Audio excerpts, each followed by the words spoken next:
باغوں میں ٹہل رہا تھا. سبحان اللہ.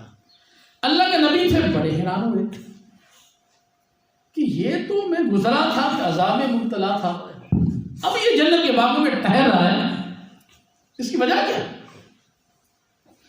اللہ کے نبی تھے، اللہ کی بارگاہ میں ہاتھ اٹھا لیے، یا رب العالمین بات سمجھ میں نہیں ہے، پہلے گزرا تھا اس بندے کو عذاب ہو رہا تھا، اب یہاں سے گزرا ہوں تو یہی جنت کے باغوں میں ٹہل رہا ہے، اس کی وجہ کیا ہے؟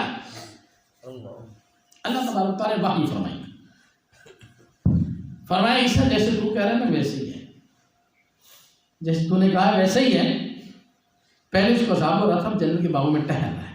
اللہ تبارک تعالیٰ نے فرمایا عیسیٰ یہ بندہ جب مرنے لگا اس کی بیوی حاملہ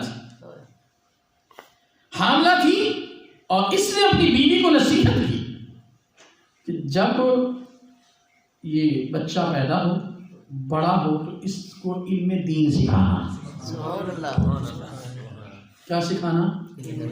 علم دین سکھانا. علم دین میں نہیں، لوگ شاید یہ سمجھتے ہیں کہ بندہ بوڑھا ہو جائے تو شاید علم حاصل نہیں کر سکتا، نہیں، یہ ہم نے بسم اللہ کی تفسیر سے شروع کی، نہیں بالترتیب ہم درس قرآن کو چلتے رہیں گے. ہم سب طالب علم ہیں، جو نے فرمایا طلب علم کے لیے جب بچہ گھر سے نکلتا ہے تو اللہ تعالیٰ اس کے پچھلے سارے گناہوں کو معاف فرما دیتا ہے. آپ 40 احادیث یاد کر لیں، انہوں نے فرمایا قبر سے اٹھے گا تو عالم اٹھے گا، سبحان اللہ، عالم میں اٹھایا جائے گا.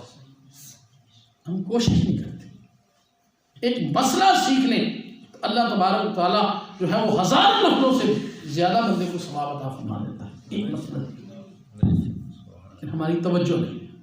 تو کہا کہ عیسیٰ اس نے اپنی بیوی کو نصیحت کی تھی، بیٹا پیدا ہو تو اس میں علم دین سکھانا. اس کے ہاں بیٹا پیدا ہوا اور اس کی بیوی اس کو استاد کے پاس آج لے کر گئی ہے. استاد نے اسے علم منطق نہیں پڑھایا، علم بلاغت نہیں پڑھایا، علم فلسفہ نہیں پڑھایا. آج جو ہے اس استاد نے اس